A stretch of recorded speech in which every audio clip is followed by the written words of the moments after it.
address. First, if you all could make sure that your microphones are muted so that you don't have a lot of feedback during the presentation, that'd be great.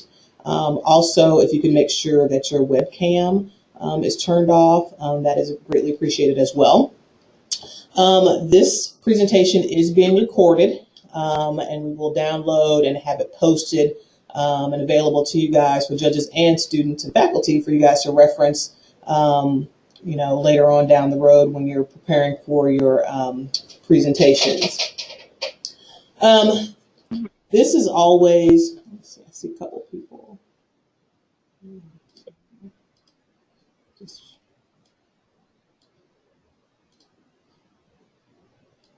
There we go. Now, this is by far my favorite part of the year here at IACBE, because it allows me the opportunity to kind of interact with students and exercise some of my competitive chops and putting this together with my sports background. The competition started initially in 2012. It was held in conjunction with the 2012 IACBE annual conference meeting here in Kansas City. There were 3 teams that participated. It was one round, and it took place at night. So it was just very flexible, very easy. It wasn't anything too intense. When I started with the organization in 2013, I was tasked with trying to create and establish a competition for the IACBE in response to our membership wanting something that was student-centered, something that we could offer for our member schools.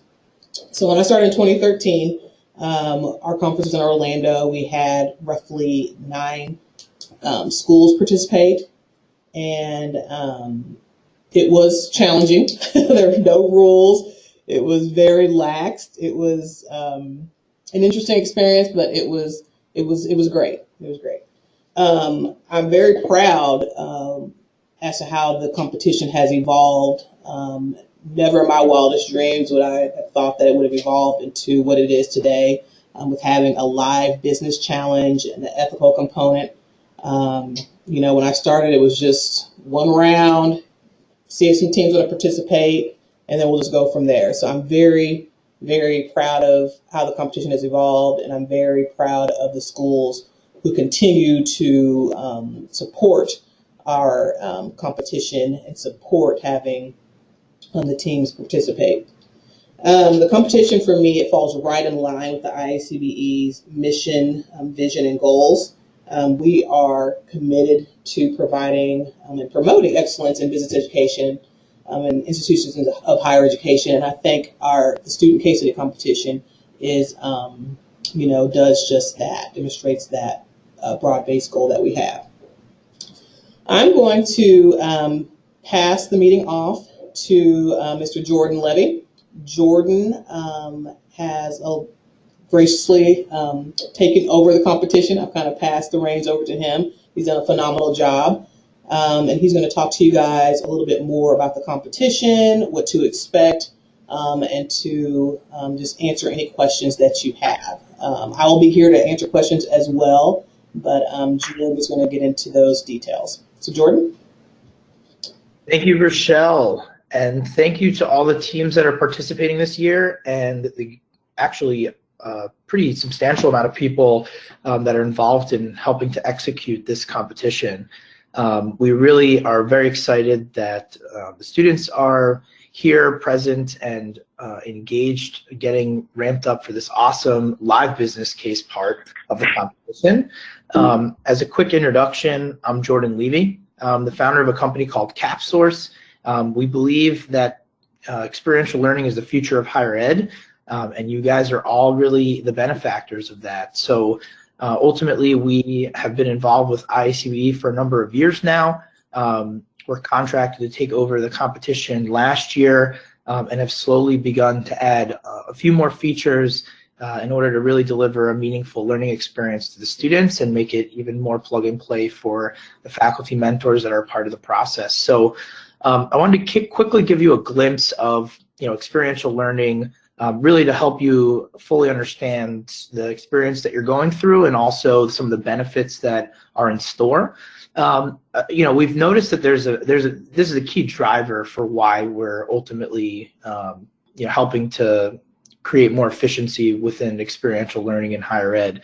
We call it the skills gap, but most employers, about 89% of employers, really don't think that students are prepared for day one on the job. And frankly, I think the only thing that will get them prepared is actual involvement from employers in the education process. And that's really a foundational element of the case competition now, with the live business case being a live collaboration with a real host company. And then we also, of course, blend that with tons of other elements, both academic and practice, in order to really drive home the real world elements, but also a fun, competitive, academic type case competition. So really, it's about bringing students, educators, and companies together, with the focus being outcomes, focus being tangible, work-related experience, and really 21st century skills development. It's collaborative, it's exciting and energizing. You're developing real outcomes as part of the process, and it's really reference-worthy work experience. It's something that you can talk about in the future, whether on LinkedIn or during job interviews, and then hopefully, throughout the process, win or lose, you'll really get some great feedback from the faculty, the judges, and of course the team from our host company that'll be involved in the entire process from end to end. I wanted to quickly kind of go through the schedule. At this point, we've already provided you access to the materials, so we hope you got a chance to look at those. Towards the end of this presentation, there'll be an opportunity to do some Q&A with IACBE, who's the host company for the live business case, and we'll also be around, Rochelle and I, as well as David from EduSource, to answer any questions related to the actual competition. So that really today is the kickoff. We're really excited that so many of you were able to make it today, including judges for the first time, to give them some background on the competition and what's in store for them once we all arrive in Las Vegas. After this call, you'll receive an email that you'll be getting a survey to do a skills inventory. This generally, among a few other surveys, is designed to really help IACBE showcase to the rest of the schools in the network, what the benefits are of doing experiential learning with companies, but also stuff like case competitions for now and the future. So we really, we highly encourage and expect your participation in those. They should really only take a couple of minutes. Ultimately, after this call, you're pretty much hopefully going to be getting started shortly with some of the research related to the project scope that's been provided to you. You have a lot of background material as well, so we've tried to provide a little bit of messiness, which is part of the real world experience, but also some organization, so it's pretty easy without tons of company intervention. Really excited that there's also a student office hours that we'll be offering this year, as we did last year, which went really well. It's during the week of March 25th. You'll have a chance to sign up pretty much whenever you want to carve out those 30 minutes. That link is provided for you in a few different places, both on EduSource and the competition overview. So definitely take a look at that. Schedule your time with Jamie. You'll be meeting him shortly. He's got his section of the presentation to talk about the scope and some of the materials you have access to. Again, there's more surveys, and then after the office hours, you'll have a chance to finalize your insights. So you're not going in blind. We really want you to have kind of an informed direction and really get a chance to hone the presentation after you get a chance to temperature check it with the management team over at IACBE. And then the last part before the presentation is the materials related to a live business case are due by 5 p.m. Eastern Time on April 7th. We understand that the presentation isn't going to be until the 9th and 10th, but we really need the materials in advance. So we hope that you'll be done with them by that point. And we'll talk a little bit about the grading, but hopefully you guys will have plenty of time to put those materials together and then really focus on finessing the presentation in the final days leading up to the actual competition. This is a quick kind of high-level overview of what's to be expected when you arrive in Las Vegas.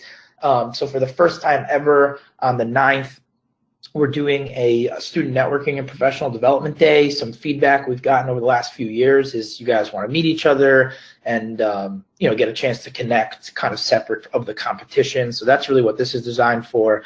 We have some really cool sessions packed in there, which should take only a few hours, and then you'll be kind of let to either go kind of walk around the strip or join the IACBE reception, which will be taking place starting around 4:30, 5 o'clock Pacific time. The live business case takes place on the 10th.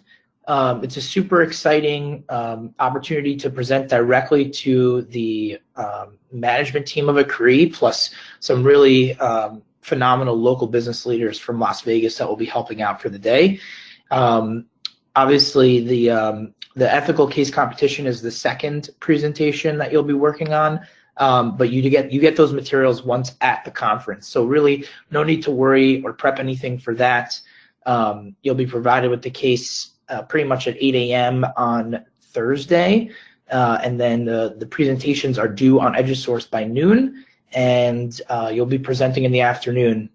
Each presentation you'll be actually doing twice to 2 separate panels of judges, and then we're going to find a composite score. And then just keep in mind, again, there's one final survey at the end of the experience. We really, feedback is a huge part of your learning process and our own. We're always trying to improve, and obviously we really appreciate your participation there. So just keep that in mind. To kind of do a high-level overview, again, of the live business case, this is actually a product that CapSource offers regularly. We work with quite a number of schools at this point all around the world that are incorporating real companies into the education process through live business cases, capstones, and we also offer a few other products that do it in some novel ways. This year, we're really excited to present IACBE as the host company. We searched far and wide to find a company that would really align with the goals and expectations of IACBE, and ultimately last year we had such a good experience with a really early stage company, and we wanted to find someone who was definitely scaling and positioning themselves for growth. So we're very excited that IACBE is with us today to kind of give some more light on what's to be expected for the actual scope of that project. You'll have 5 weeks to assemble those insights, as we kind of went through with the schedule. The office hours are really designed to give you a chance to really check what you've been producing to date, and get a chance to really kind of hone the final insights that you'll be assembling. The executive team's involved, and the deliverables are a 2-page memo and a 30-minute presentation, including 10 minutes of Q&A. So we'll actually go over the deliverables towards the end of the presentation, but kind of keep that in mind. The ethical case is provided once again by the Eller Center for Leadership Ethics at the University of Arizona. You'll have 4 hours to prepare it and present it to a panel of local business leaders from Las Vegas again. 2 20-minute presentations, including 5 minutes of Q&A. Slightly different format, but we really want to test multiple different learning approaches / experiential models. And so we really hope to see you guys not only perform at your peak level with much time to prepare versus very little time to prepare, which are both real world type scenarios. Quick kind of overview of the professional development day. So you'll get a chance to meet the other students and schools that are participating.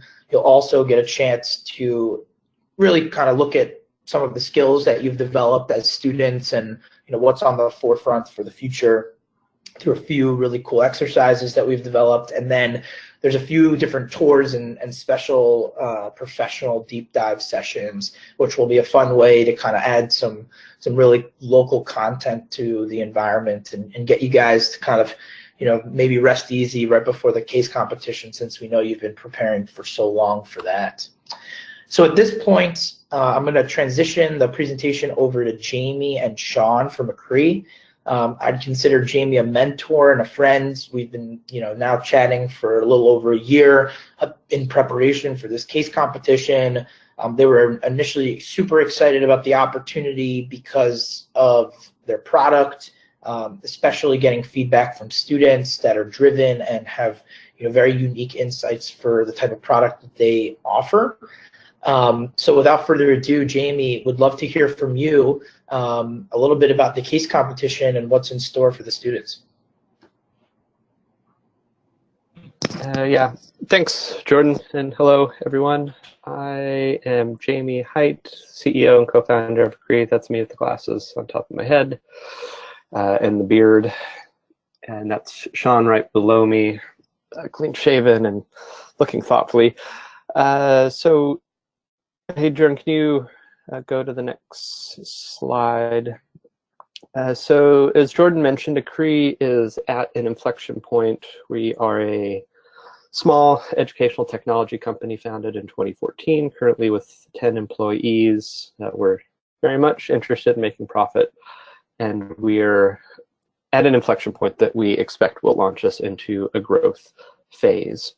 We've raised a $1.5 million round that closed last fall, led by SEI Ventures, which is a newly formed for-profit investment arm of SEI Education, which is currently about a $2.6 or $2.7 billion market cap company, and we are their first flagship investment for this new fund. So we've got a lot of things going for us, and this competition is very much part of our strategic roadmap for 2019 and presumably 2020. And I should say, if there, Jordan, I'm happy to take questions as I go, but also, if there are ground rules, I don't want to break them in terms of having teams feel free to ask me things if they'd like to. Jamie, let's wait till the end of the presentation to go through questions, and then we can kind of field them related to the specific areas. If that's okay with you. Yep, no worries. Fine with us. So, can we go to the next slide? So, IACBE's core product is called the Interactive Editor. And Interactive Editor is simplistically a word processing capability where you, the student, can either compose your essay within the platform or bring in a draft from outside and then edit within, regardless of how you kind of fire up the engine. The key value proposition that IACBE provides is immediate, targeted, and unlimited feedback on your writing. So this is simplistically a virtual writing instructor that can sit with you, the student, while you're working on your assignments and get immediate feedback loops that'll help you improve on the basic components of good writing. So for students, it's about guidance and practice. On the teacher side of things, it's about not having to grade. So teachers get immediate scores because when students are writing, the engine is evaluating what they're doing and sending scores and data over to teachers to help them understand where the students are.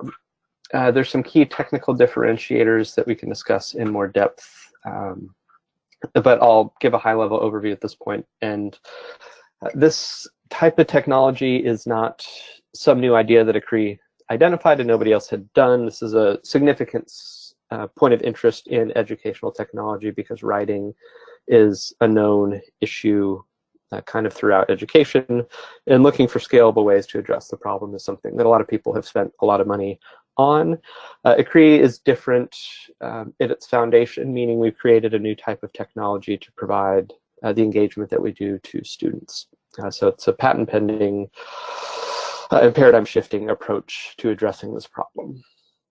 So Jordan, I'm ready for the next slide. So the scope of the project from IACBE's perspective is laid out in front of you. We want to make sure you understand what the product is, why it's special, and how we're making money on it. And part of that, of course, is moving into understanding the competitive landscape and the market research for direct-to-consumer distribution model for this product. And that implies or directs you to think about target segments within a direct-to-consumer model. Once you've identified the appropriate segment or segments, you would want to define a go-to-market strategy to reach those end users.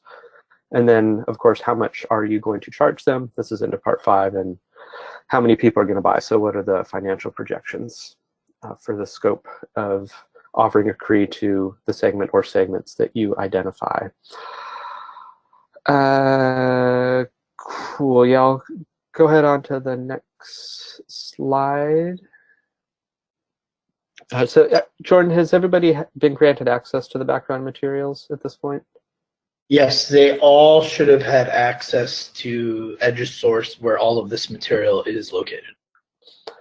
Good deal. So to kind of walk through the key types of information that are available in that repository, I guess initial guidance on how to work through everything. There's just some basic overview information available, and as is noted in the slide, this is kind of a baseline of information that we draw on to present ICRE's value proposition to different types of stakeholders.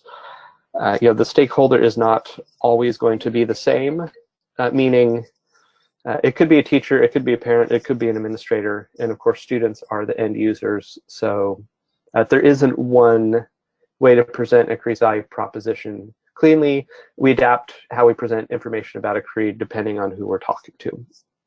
But that repository contains the information that we draw on to speak to any of the key stakeholders in education.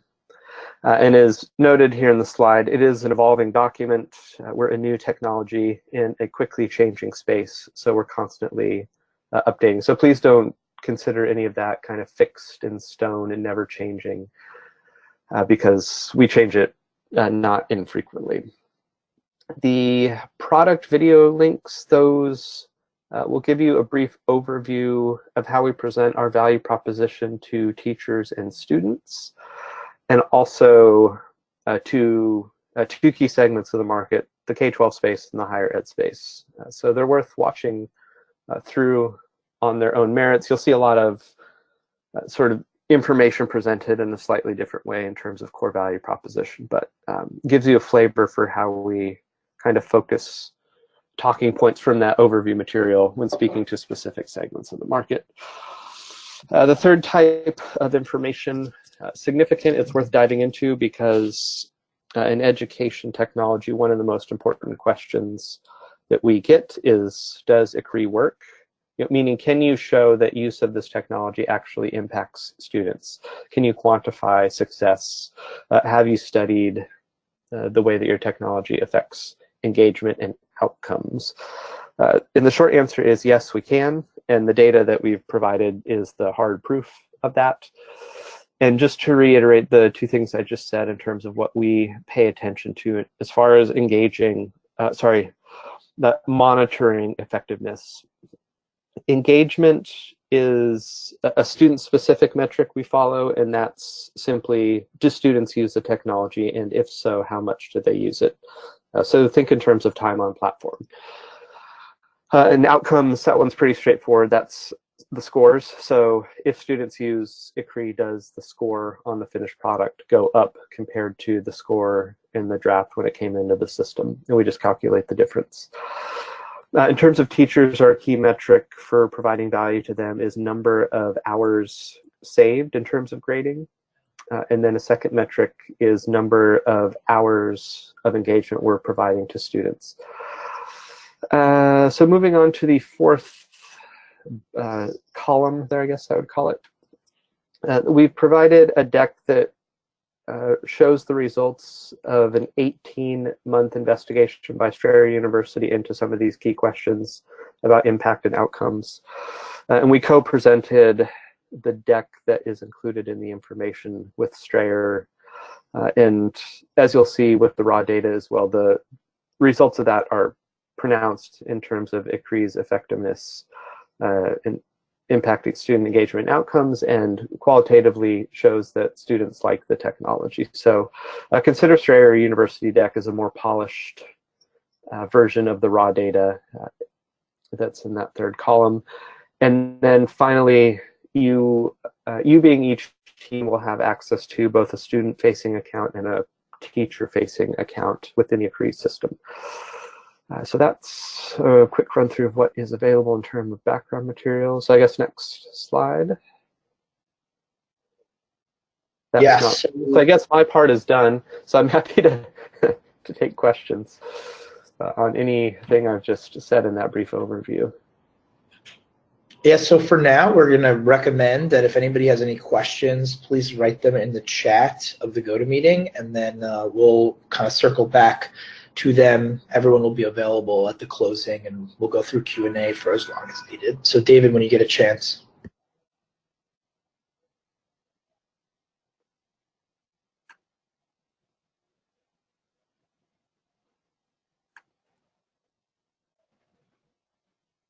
Seems like David might be having some technical issues, but I have no problem. Oh, hey, can you hear me, Jordan? Yes, we can. Okay. My local microphone was unmuted, but on GoToMeeting I was muted. Anyway, hello everybody. I'm David from EduSourced. We had the pleasure of working with IACBE last year on the case competition. It's been super exciting to see this program evolve. In a lot of ways, I'm going to echo what Jordan said in the beginning. We're big fans of experiential learning, real world experience. We've been championing that since 2014. We work with a lot of business schools to help them support and grow and really formalize and mature their experiential offerings. And we've built the market leading software tool that schools will use to help operate these programs. For you all, well, I guess we've got kind of a mixed audience of faculty and students, but for the students, what that means is that you have a place to go and log in and review materials. But it also helps, I think, indirectly with those surveys that Jordan mentioned, you know, responding to those surveys and responding honestly about how you really feel in the moment about how your project is going. That will help us and everybody involved make sure you're having a good experience, that you're learning from this, and that kind of live insight is just going to be key. So here are just some key overview of the tool to help position it in your mind and why schools use EduSourced. Bottom line, it's a single place for client-based experiential learning versus kind of the history of experiential being very ad hoc, everything being done over email. So Jordan, if you could pass the screen to me, I'm going to go ahead and pull up my screen really quick and show the system from a student user perspective and walk you all really quickly through how everything works. Hey, Rochelle, I'm guessing that you might be the best person to do that.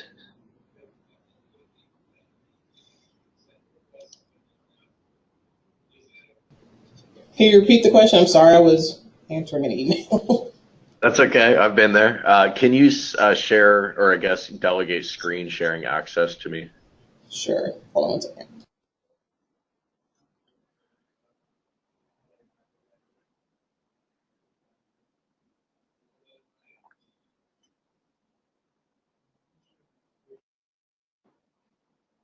All right, David, you should be the presenter now. Sorry. Perfect, no worries. All right. I cannot judge that because that's literally been me before, so it's all good. Okay, so what you're looking at right now is roughly what you'll see when you log in. This is a dummy environment, so you know you're going to see the branding a little bit differently. I assume none of you have had issues logging in. If you do, talk to us. It's support@edusource.com. It's possible in some cases your email addresses were recorded incorrectly when you registered for the program. So if you run into something like that, let us know. To log in, this is technically the URL iacbe.edusourceapp.com, but you can just go to edusource.com and there's a login at the top right. That's a perfectly valid way to get to the tool.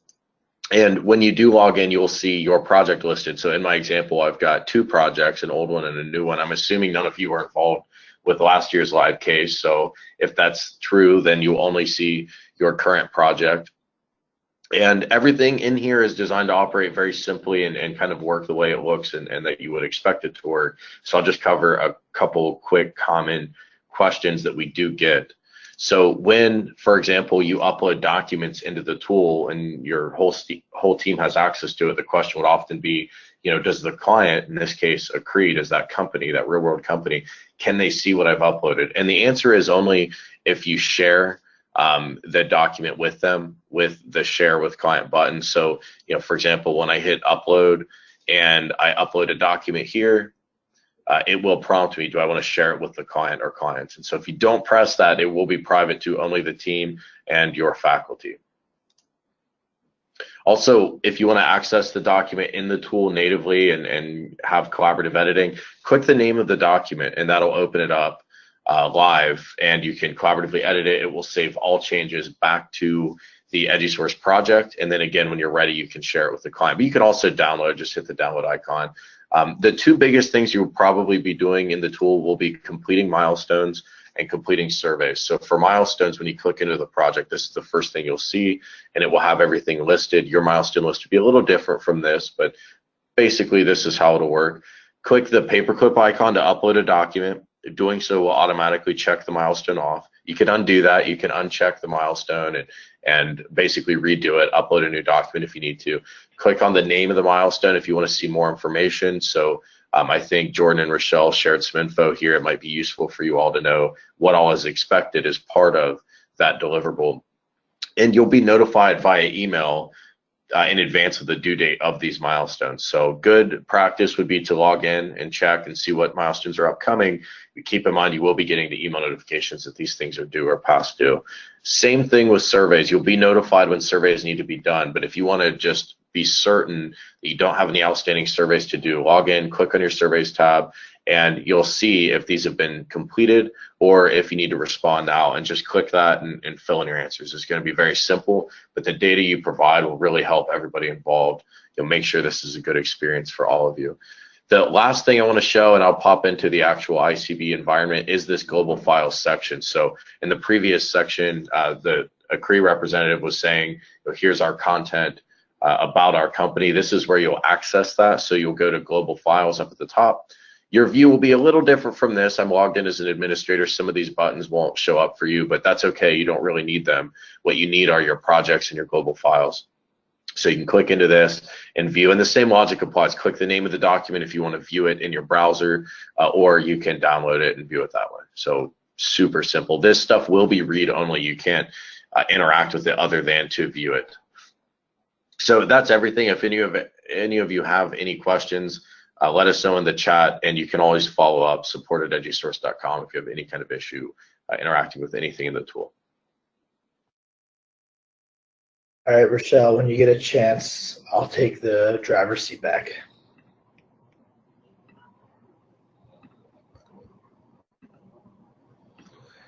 All right, so to wrap this up, I see some questions came in. That's great. So we'll get to those shortly. I wanted to quickly chat about the deliverables and grading. So 75 of a 100-point total are allocated to the live business case. The main reason why is you're spending a lot more time on it and there's higher stakes. So we wanted to reward the hard work that's going into that process. 50 points for the presentation and 25 points for the memo. And then the ethical case is the final 25 points. It's only a presentation and it's slightly shorter than the live business case presentation. Includes about 5 minutes of Q&A versus a live business case, which includes 10. I wanted to quickly talk about the actual areas. So the rubric is available on the EduSource global file section, but these are the headers that you should keep in mind. You can learn more specifically about what makes the difference between earning all the points versus most of the points versus none of the points. We're particularly looking at your argument, the case feasibility and company feasibility, meaning did you really understand the case and did you really understand the company? What type of research and support have you provided for your assumptions? The structure, meaning is it easy to follow, professional, was it presented in a way that aligns with real world expectations, and creativity? Did it, is it clear that you guys we're really thinking creatively? The paper also reflects a little bit of argument. So are you really making a good case? Is it clear, concise, consistent, and professional? The consistency is the key point here. Is it consistent with the presentation? We don't want too much of that changing between where you submit the paper and what you review. I'd kind of think of the paper as almost an email that you're sending in advance of a formal presentation, kind of setting the stage, and then the presentation itself really designed to hammer home your points. Lastly, the presentation for the ethical case is just slightly different. So there's a recap component that's crucial here, which is not crucial for the prior presentation. Feasibility and use of frameworks. So you're using the appropriate ethical frameworks to showcase your thinking, also structure, professionalism, and there'll be several challenge questions that every group will get, and you'll be graded based on your performance and your responses to those. So without further ado, I'm going to begin taking a look at the questions that are submitted via chat. I think it just kind of works a little bit more smoothly than trying to get all the audio to come in. So if you don't mind, please go through that. We'll answer them in the order that they're received. And then also, of course, based on who's most qualified to answer them. So the first question, I believe, is from Cassidy. A few really good questions here, so we'll unpack them one at a time. So they were given logins for a CRE, however, there's not much to explore because they're not enrolled in a course. Is there a mock course we can offer in order to explore what a CRE has to offer? Jamie, do you want to take this question? Sure, hold on, can you, I can scroll.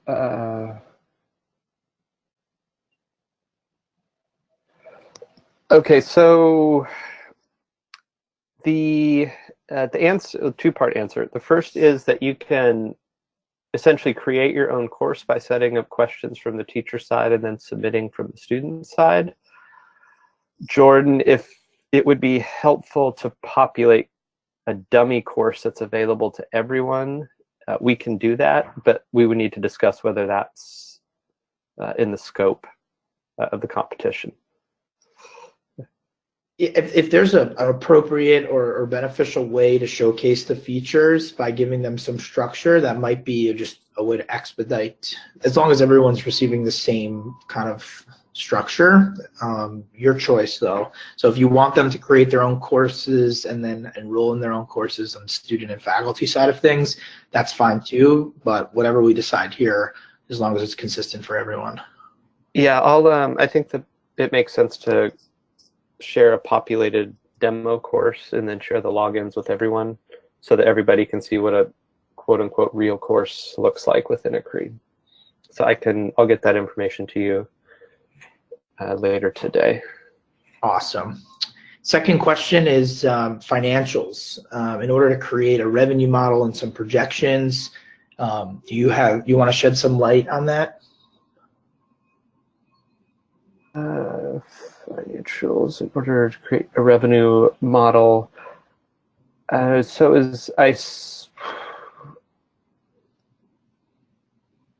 financials relevant to what exactly? So I believe they're referring to part 5 here, which is establish a pricing strategy and projections. So the one thing we have provided is kind of a breakdown of the cost structure percentage-wise that goes into each one of the components. That's part of the overall background information for the case. Other than that, Jamie, is there anything else that you could shed light on regarding the direct-to-consumer product that you guys are developing and how you think it might be priced, or anything along those lines that might help these folks kind of better grasp what you're trying to get out of part 5? Yeah, I mean, the reason there's no financials provided is because that's a specific outcome for the competition, is to model the financials based on the average pricing that we have in a B2B context, and that's $5 an active student a month.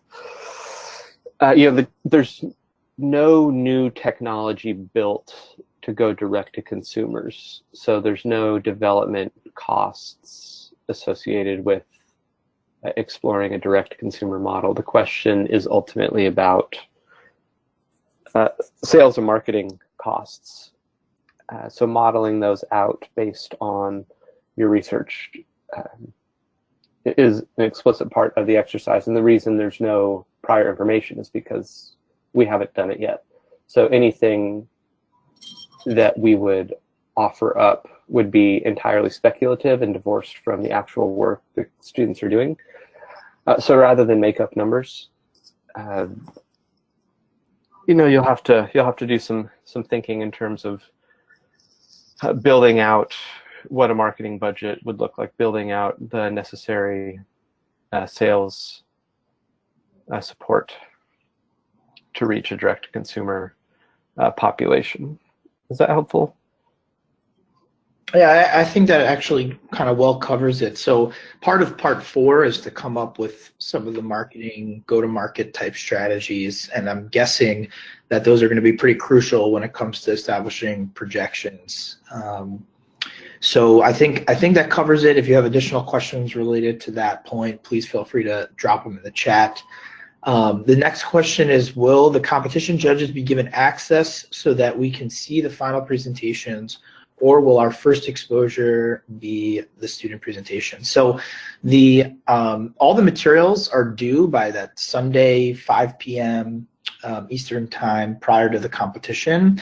At that, I drop all the files into a drive that the judges have access to, so that they can begin to look at the written deliverable and flip through the presentation. Part of the reason why we need them in advance is so that they have enough time to look at everything relatively carefully before the competition begins. So also you're not able to make any changes. That's the other reason why we need it in advance. Hope that answers that question. Again, if you have any additional questions, feel free to drop them in the chat. Should the official competition documents be uploaded through the paper clip in Milestones or shared through the client button on the Files tab? So this actually brings up an interesting point. So in this case scenario, although the Xsource technology enables you to share stuff with the client being IACBE, IACBE will not actually be interacting with you outside of the office hours. If you want to share stuff with them in advance, you're more than welcome to.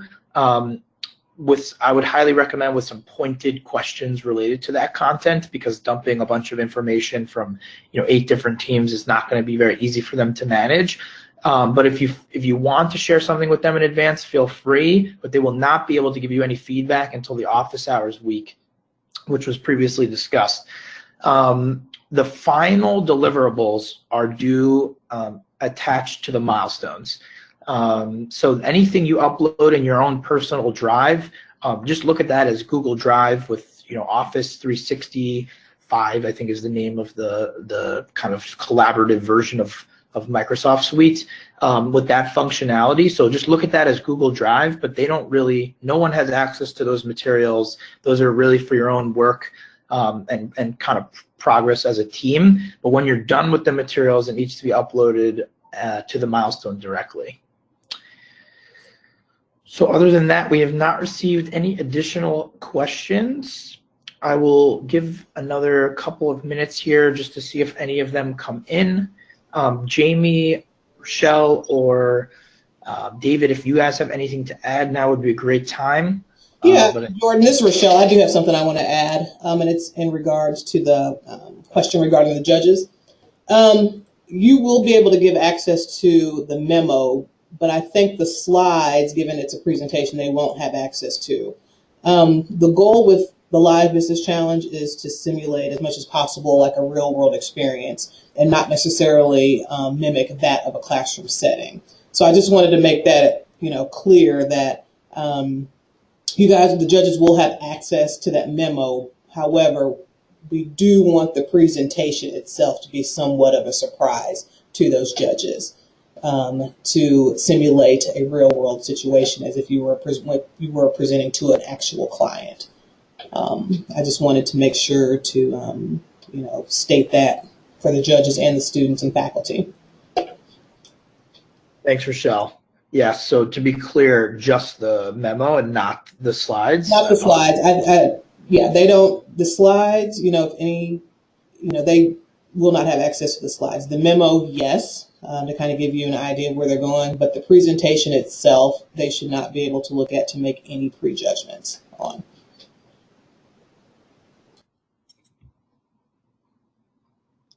Sounds good. Jamie, any wise words of wisdom on the industry or the product or anything to do with the scope that the students will be wrestling with? Pay attention to the fact that in education, as I mentioned before, there's multiple stakeholders. So students are working in conjunction with a context that involves a teacher, and their parents are probably paying for the technology. So be aware of how the different pieces are connected to one another in education. I think that's great feedback. And I guess, do you want to just shed a little bit of light on kind of why you guys decided to go direct to consumer as opposed to kind of the B2B model that you've been using to date? Yeah, and I should actually clarify, we're not giving up the B2B model. It's just the sales cycles in education are very long, and that's if things go well. So 12 to 18 months is a good average between initial contact and full value contract. Because we have powerful technology, there's a lot of interest at the board level and investor level to create more of a growth story. It's hard to become a growth story if you've got 12 to 18 month sales cycles. So given that consumers, meaning students, have a range of buying behaviors already when it comes to educational support products, it's a natural pivot or added layer to how we can generate revenue. It's really helpful, Jamie. I guess just one additional question. So is there anything that separates good from great in your eyes when you're looking at help from these students, or really any type of consultant that you would bring in to help with this process? That's a good question. I don't know a priori what separates good from great. I certainly know the challenges of working within the education space in terms of this type of task. And what I would expect I'd pay attention to, and this isn't necessarily true, so don't just go off and do this, because it's possible that this is just a thought and not something more definitive than that. But the ability to find and engage with what we call aggregators. So an aggregator is just a collection of students. So something that's going to bring students together in a way that would make our technology relevant. A school is an obvious example of an aggregator because they literally bring students in, and within the context of a school, there's several subjects, classes, etc., where a student could use our technology to some effect. Part of what I would be looking for and perhaps encourage teams to think about is what other aggregators are there when it comes to bringing students together. So just because an organization is not a school doesn't mean that the technology can't provide value within existing processes or potentially a new value proposition to a population of students within its purview. And I would also say aggregators are not just educational institutions. So students and parents talk about all things related to education in a variety of different spots. So think creatively about where might you find key education stakeholders. So students, parents, teachers, administrators. Really exciting. All right, so I think at this point we've covered a great deal of info related to the competition and specifically the live business case competition component. Unless there are any questions, I just want to take a moment to thank everyone again who has been a crucial part of putting this experience together. Obviously, IACBE and entrusting us, myself and Ed and the team from EduSourced for really organizing this. Again, experiential learning is pretty much what we live and breathe every day, and to see students get super excited about experiential learning, about really delivering outcomes to real company stakeholders, it's what kind of powers our engine. So we really appreciate that everyone here has prioritized this opportunity for the students. And if you're a student, that you're really carving out some time to really do something different that's going to help you differentiate yourself. I also wanted to quickly thank Peregrine. They've continuously sponsored the competition year over year as a huge supporter of IACBE and the case competition. So thank you to them. And then also the Eller Center for Leadership Ethics. We really appreciate that they've contributed the urgent ethical case for us, I think since the very beginning. So we're really a huge fan of the work that center does and the types of cases that they highlight in their repository. So without further ado, if there's no more questions, we'll kind of end this presentation now. We really do, again, appreciate your contributions and your involvement, and we really look forward to seeing you in Las Vegas. All right. Thank you, guys. Thanks, everyone. Yeah. Cheers, everyone. Bye. Bye.